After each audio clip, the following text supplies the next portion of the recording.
Ok les gars, c'est parti, on a beaucoup de choses à voir, on est au jour 3 du challenge, je vais même pas faire d'introduction, on y va direct parce que je suis vraiment très en retard sur ce que je voulais faire. Donc aujourd'hui on va se concentrer sur une chose et une chose essentiellement, c'est comment faire pour pouvoir publier sur les réseaux sociaux. On est vraiment en retard les gars, quand je vous dis en retard, c'est vraiment que selon moi les horaires, les meilleurs horaires pour pouvoir publier, on les a quasiment passés, là on est dans la dernière tranche. Généralement, tous réseaux sociaux confondus, vaut mieux viser les heures pleines, c'est-à-dire entre 18 et 21h. 21h, c'est vraiment la dernière heure. À l'heure à laquelle je tourne cette vidéo, on a quasiment passé les 20 heures. Donc, ouais, le temps que je monte et que je publie, on sera quasiment à 21h, 21h30. Et je voulais vraiment faire ça en même temps que je tourne pour vraiment vous montrer que, voilà, il n'y a pas de... je fais rien derrière en dehors de ce que je vous montre ici. Vraiment, c'est vraiment l'objectif du challenge, vous montrer vraiment tout ce que je fais dans les moindres détails. Donc du coup, les gars, on reprend là où on s'est arrêté hier. Hier, je vous parlais notamment de la stratégie sur Trello. On avait parlé de ChatGPT principalement. Et je vous avais aussi teasé un peu ce qu'on allait faire aujourd'hui principalement. Et on va vraiment rentrer dans les détails aujourd'hui du coup de la partie stratégie de lancement sur les réseaux sociaux. Qu'est-ce qu'on fait exactement maintenant qu'on a créé nos pages un minimum optimisées, on a mis les images, voilà, vous vous rappelez, hein, YouTube, Instagram et TikTok, ça n'a pas bougé. Comment je fais pour optimiser cette stratégie? Comment je fais pour... Qu'est-ce qu'on met dans ces réseaux sociaux-là maintenant qu'on a identifié notre niche et qu'on veut commencer à faire du contenu? Comment on s'improvise? Vous avez bien vu hier, j'ai demandé à ChatGPT quelques idées de contenu, mais maintenant il va falloir passer de l'idée à la production. Et c'est là il va falloir faire preuve d'un minimum de créativité. On ne vous demandera pas, les gars, de réinventer l'eau chaude. Tout est déjà créé. En fait, tout ce que vous pouvez faire, c'est réinventer et réadapter à la manière dont vous voulez faire passer le message. Mais généralement, ce qui fonctionne est déjà établi sur le web. Et pour vous le prouver, je vais vous expliquer comment chaque contenu sur le web se différencie en typologie. On a 3 typologies différentes. Vous pouvez même noter, là on est comme à l'école les gars. 3 typologies différentes de contenu. 3 grandes typologies. Je vais dire ça, grandes typologies, parce qu'on peut vraiment subdiviser encore, mais il y en a 3 grandes typologies de contenu sur les réseaux sociaux qui se partagent en catégories bien définies. Donc la première, on appelle ça les contenus éducationnels. Vous en avez peut-être déjà entendu parler. Généralement, ça va être beaucoup les contenus de type tuto, comment faire ceci, 3 astuces pour cela, comment machin nanani, bref. En fonction de votre niche, en fonction des sujets sur lesquels vous allez être exposé sur les réseaux sociaux, vous avez forcément entendu parler de ce genre de contenu, vous avez déjà été exposé à ce genre de contenu. Ça, c'est ce qu'on appelle éducationnel, parce que ça vous apprend quelque chose, ça vous apprend à faire quelque chose, ça vous apprend en fait, ça vous amène de la valeur, ça vous apprend à faire quelque chose que vous ne connaissiez pas, logiquement en tout cas, ça vous apprend une nouvelle compétence ou une nouvelle connaissance sur une information bien précise. On peut mettre aussi les informations que vous pouvez avoir sur le web concernant les news, les actualités. Tout ça, c'est contenu éducationnel. On met ça tout dans la même sphère éducationnelle. Deuxième type de contenu, ça va être contenu beaucoup plus de type divertissant. Alors divertissant, ben, ça c'est ce que tout le monde regarde généralement. Si vous avez des humoristes que vous regardez sur le net, ben, leurs vidéos sont de type divertissant.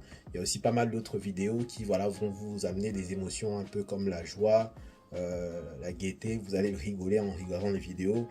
Vous allez avoir peur, par exemple. C'est vraiment ces vidéos-là qui vous emmènent ce type d'émotion-là. Ça, c'est ce qu'on appelle les vidéos de type divertissement. Ça va vraiment être ça, généralement, celle qui suscite le plus d'émotions. Et la dernière catégorie, ça va être vraiment tout ce qu'on va mettre dans la catégorie inspiration. Donc, c'est vraiment les vidéos... je vais prendre un exemple dans ma niche. Moi, les vidéos de véhicules, souvent, il y a beaucoup de vidéos de type inspiration. Et on va le voir ensemble, d'ailleurs, dans les exemples que je vais vous montrer. Beaucoup de type inspiration, c'est-à-dire qu'il n'y a pas vraiment de message derrière. Mais quand vous regardez, voilà, ça vous donne envie vraiment de vous projeter. Par exemple, si vous voulez acheter un véhicule et que vous regardez des vidéos de type inspiration, ça va vous donner envie d'aller acheter ce véhicule. Autre exemple dans la thématique de la motivation, par exemple, ou le stoïcisme. Bref, il y a beaucoup de thématiques subjectives qui font que quand vous écoutez le message, ça vous inspire à quelque chose, ça vous donne envie de passer à l'action. Et bien ça, c'est les vidéos type inspiration. Donc maintenant que vous avez compris les 3 typologies, les 3 grandes typologies, pourquoi je vous explique ça? C'est parce que maintenant qu'on va faire notre recherche, là je suis sur YouTube, je vais faire la même chose pour Instagram et TikTok juste après. on va supposer que, là j'ai déjà fait des pré-recherches avant, parce que moi je voulais chercher déjà des idées de ce que je devais filmer, mais je vous explique mon raisonnement. Quand vous créez une nouvelle page, normalement vous n'avez pas vraiment d'historique, mais nous on va faire du coup la recherche en fonction de notre niche. Donc moi je vais aller sur YouTube Short en priorité, là on va prioriser YouTube Short parce qu'on veut des résultats rapides sur le mois. Donc moi je vais aller sur YouTube Short, et généralement ce qu'ils vont faire, YouTube, c'est vous proposer un maximum de contenu en rapport avec votre niche. Sauf qu'il ne connaît pas vraiment encore ma niche parce que je n'ai pas encore suffisamment fait de requêtes. Donc, il va me balancer un peu toutes les requêtes de vidéos qui sont un peu buzzantes en ce moment. Là, par exemple, ça, c'est en rapport avec ma niche, mais ça, c'est totalement un hasard. Hein. Il y en aura peut-être d'autres qui n'auront pas de rapport. C'est parce qu'il n'a pas encore identifié quelle est vraiment la thématique qui m'intéresse sur YouTube. Du coup, il m'en balance plein. Et en fonction de celle où il remarque que je reste longtemps. Par exemple, là, si je reste longtemps sur celle-ci, même si je like pas, même si je partage pas, même si je ne commente pas, il va identifier que ah, cette vidéo, elle peut l'intéresser. Ben, c'est une vidéo, en plus, là, on en a parlé tout à l'heure. Ça, on va la classer dans quelle catégorie? Type divertissant, parce que ça parle d'une série. Hein. Les séries et les films, c'est le divertissement. Donc, clairement, ça va me divertir. Il va se dire, ah, peut-être que ce type de thématique divertissant, c'est ce qu'il aime. Voilà comment YouTube va interpréter ça. Et ensuite, il peut aller un peu plus loin, surtout si vous likez, partagez, commentez. Il va voir les mots-clés que vous utilisez. Il va se dire, ah ben peut-être que Squid Game, de manière générale, et les séries Netflix, ça peut être quelque chose qui l'intéresse. Donc il va vous balancer plein de séries dans ce sens. Pourquoi je vous explique tout ça? C'est important quand même que vous compreniez un peu l'algorithme de la plateforme sur laquelle vous allez produire vos contenus. Parce que en fait, si vous ne comprenez pas l'ADN, si vous ne comprenez pas comment fonctionnent les différents réseaux, vous allez avoir du mal à pouvoir faire en sorte que votre contenu se fonde avec les habitudes de consommation de vos futurs clients ou de vos futurs abonnés. Bref, c'est l'un ou l'autre. Et en fait, pourquoi c'est important? C'est que en fait, votre contenu doit, au mieux, votre contenu épouse le fil d'actualité de votre futur client, prospect, abonné. Au mieux, vous allez pouvoir faire passer votre message, passer votre produit, pour faire par exemple des placements de produits. Vous voyez qu'aujourd'hui, les publicitaires essaient de regorger de créativité pour pouvoir faire passer des publicités. Ben, c'est comme ça qu'ils font. Ils essaient de comprendre comment les algorithmes évoluent et ils essaient d'intégrer leurs produits en faisant des placements de produits. Parfois, ils font des partenariats avec les influenceurs. Bref, on ne va pas rentrer dans les détails. Ça, c'est des détails qui ne nous intéressent pas. Mais, grosso modo, là, encore une fois, hop, je suis encore tombé sur une vidéo qui concerne ma niche. Donc là, on voit un accident. Pareil, là on met ça dans le registre du divertissement. Clairement, c'est du divertissement. Il n'y a rien d'éducationnel, il n'y a rien de vraiment inspirant. C'est vraiment juste, on voit un accident en plein live. Une Audi RS5 qui coule à 280 km et qui a provoqué un accident. Bref, ça rentre dans ma niche. Maintenant que vous avez identifié ça, je peux faire le même travail. Juste pour vous montrer, je peux faire exactement le même travail avec Instagram. Instagram, je peux aller dans les réels. Et dans les reels, je ne sais même plus comment on dit ça, on dit réel ou on dit reel. Pareil, je vais regarder les reels. Lui aussi, Instagram, pareil, il ne me connaît pas. Donc, il va avoir du mal à savoir. Là, il met du contenu de neige. Là, il parle. Voilà, il y a plein de contenus différents parce qu'il ne sait pas quelle est ma cible. Pareil, je vais sur TikTok. TikTok, là, c'est encore pire. La page, c'est quoi? C'est pour toi. Ben, eux, pareil, ça va être encore plus compliqué. Quoique, j'ai déjà fait des recherches en rapport avec les véhicules. Donc, là, tout de suite, le premier, c'était en rapport avec une voiture. Deuxième publicité, troisième voiture, voilà. Voilà, vous voyez, TikTok est déjà meilleur. TikTok est déjà meilleur. Là, vous voyez que l'algorithme a déjà repéré que j'ai fait une recherche de voiture et il va m'en balancer énormément. Vous voyez que, pour le coup, les algorithmes ont différents niveaux d'efficacité en termes de mots-clés, en termes de... J'ai vraiment fait, en fait, je vais vous expliquer, j'ai juste fait une seule recherche, c'est le mot voiture sur les 3 réseaux sociaux pour voir un peu ce qui sortait déjà en termes de tendance. Et c'est exactement ce que je vous invite à faire par rapport à votre niche. Donc vous allez ici, vous allez mettre voiture. Moi, je mets mes voitures, vous mettez photographie, vous mettez sac à main, j'en sais rien, c'est quoi votre niche. Et ensuite, après le terme voiture, vous voyez un peu les différentes requêtes qu'ils vous proposent. Et vous allez voir, il y a voiture à vendre, voiture automatique. Ça, ce sont les requêtes les plus recherchées en général après le mot-clé voiture. Donc nous, on va juste partir sur un mot-clé générique. On va mettre voiture. Pareil sur Instagram, je vais faire la recherche. Juste pour info, les gars, c'est mieux de le faire sur le téléphone. Hein. Le web n'est vraiment pas optimisé pour ça, mais bon, je le fais vraiment parce que j'ai besoin de vous montrer ce que moi je fais en termes de requêtes de recherche. Hop, est-ce que je ne mettrai pas quelque part ici? Attends, est-ce qu'il va comprendre si je mets la recherche ici? Ouais, c'est compliqué, hein, les gars. Sur Instagram, le web, il est un peu à la rue. Hop, si on met voiture ici, ouais, il cherche pas vraiment. Bon, c'est pas grave. En tout cas, c'est le même principe qu'Instagram. Je vais pas vous apprendre comment fonctionne. Euh, même principe que TikTok, pardon. Je vais pas vous apprendre comment fonctionne Instagram. Et ici, on est sur Short. Du coup, on va mettre voiture. Donc, on va faire la recherche sur YouTube Short et sur TikTok, c'est pareil. Instagram de toute façon. Donc, hop, là, vous voyez, je mets voiture et tout de suite, il me montre des contenus un peu tendance des véhicules. Pourquoi c'est important d'avoir fait ce travail, les gars? Parce que c'est ce qui va nous importer pour pouvoir réaliser nous-mêmes nos shootings. On va essayer de s'inspirer de ce qui marche déjà. Et c'est important, en fait, déjà de distinguer qu'est-ce que vous êtes capable, vous, de produire en termes de contenu. Parce que clairement, moi, quand je regarde les contenus, ben, surtout ceux de shorts, il y a des contenus que je ne peux pas faire, clairement. Ces contenus-là où je dois conduire les voitures et quelqu'un doit me filmer, c'est des contenus que je ne peux pas faire parce que je travaille seul, clairement. Des contenus voilà, divertissants, ça c'est hors de question. Des contenus comme ça, là où on explique la clé qui peut ouvrir toutes les voitures magiques, ça c'est des astuces, des tips. Pareil, c'est des contenus éducationnels. Plein d'astuces que moi je ne pourrais pas reproduire parce que ça ne rentre pas dans ma capacité à produire du contenu. En revanche, je peux déjà voir quels sont les différents types de contenus dans ma niche qui fonctionnent plutôt pas mal. Je regarde le nombre de vues, par exemple celle-ci, c'est quelle est ta voiture préférée.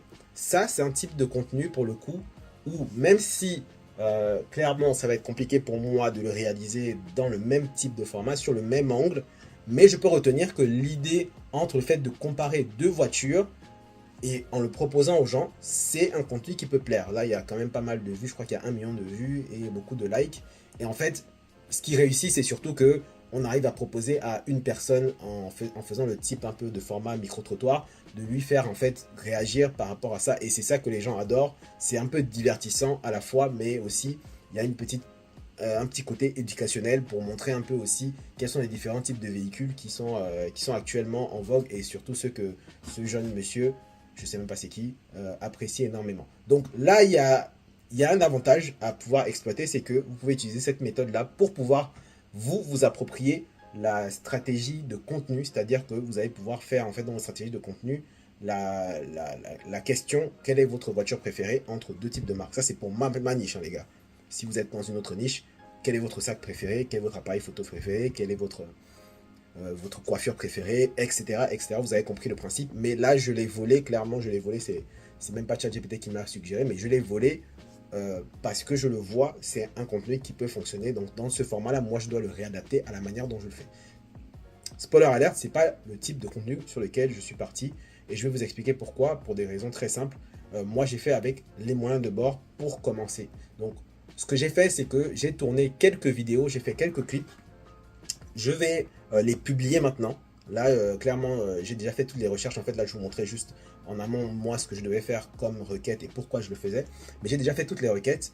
Je vais les publier maintenant. Donc là, il est à peu près 21 h bientôt. Je vais les publier dès maintenant. Et on va regarder rapidement les analyses. Je ne vais pas vous montrer dans les détails les analyses, ce n'est pas le but de la vidéo. On fera un peu plus d'analyse au fur et à mesure des différents jours qui passent pour voir. En tout cas, on va voir l'évolution. De toute façon, on va devoir voir si ça marche ou ça ne marche pas. Et en fait, ce qui va être important, c'est l'optimisation au fur et à mesure du temps. C'est-à-dire qu'on va optimiser aussi bien les contenus qui fonctionnent, ceux qui ne fonctionnent pas. On va essayer de comprendre ce qui fonctionne, pourquoi ça a fonctionné, et ce qui ne fonctionne pas, pourquoi ça n'a pas fonctionné. Si c'est par rapport aux mots-clés, si c'est par rapport au référencement, si c'est par rapport à l'angle choisi pour la publication du contenu, si c'est le format, si c'est plutôt carousel, image, photo, vidéo, etc., etc. On va analyser tout ça ensemble. Je vais publier du coup sur les 3 plateformes en même temps là tout de suite. Et je vous reprends juste tout de suite après pour vous montrer du coup les résultats de la publication que j'ai faite pour les différents réseaux, pourquoi je les ai faites de cette façon, etc. Et ensuite on finira la vidéo sur l'analyse la pré-analyse, du moins pas l'analyse tout de suite parce qu'il faut attendre quand même quelques heures avant d'avoir les résultats, mais on verra ensemble comment ça se passe. Je vous reprends tout de suite. Ok les gars, on se retrouve. Du coup, j'ai fait pas mal de montage. Enfin, j'ai pas fait de gros montage. Vous allez voir de toute façon le résultat.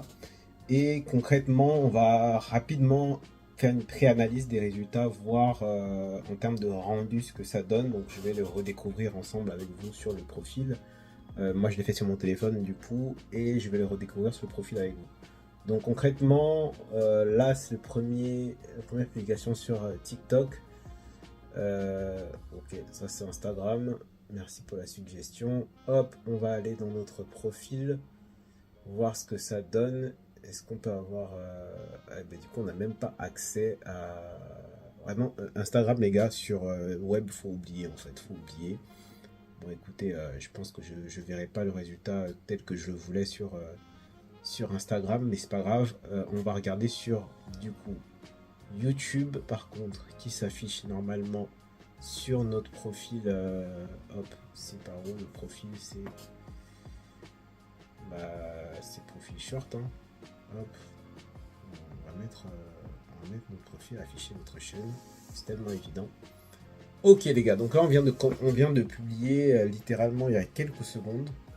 Je pense qu'il y a vraiment un temps de latence parce que du coup il n'y a aucune vue, mais bon, ils vont le proposer, hein. Là je vois qu'il y a déjà un like, c'est juste le temps que ça s'actualise. Le contenu va tourner. Alors il y a une chose qui me dérange, là je viens de le remarquer, mais la qualité elle est vraiment pas exceptionnelle. Ça c'est quelque chose qu'il va falloir régler dans le futur. Mais je pense que c'est parce que du coup je l'ai upload 2 fois. Donc je l'ai d'abord upload de mon téléphone vers CapCut et ensuite de CapCut vers YouTube. Donc c'est à ce moment-là qu'il y a dû avoir une baisse de qualité.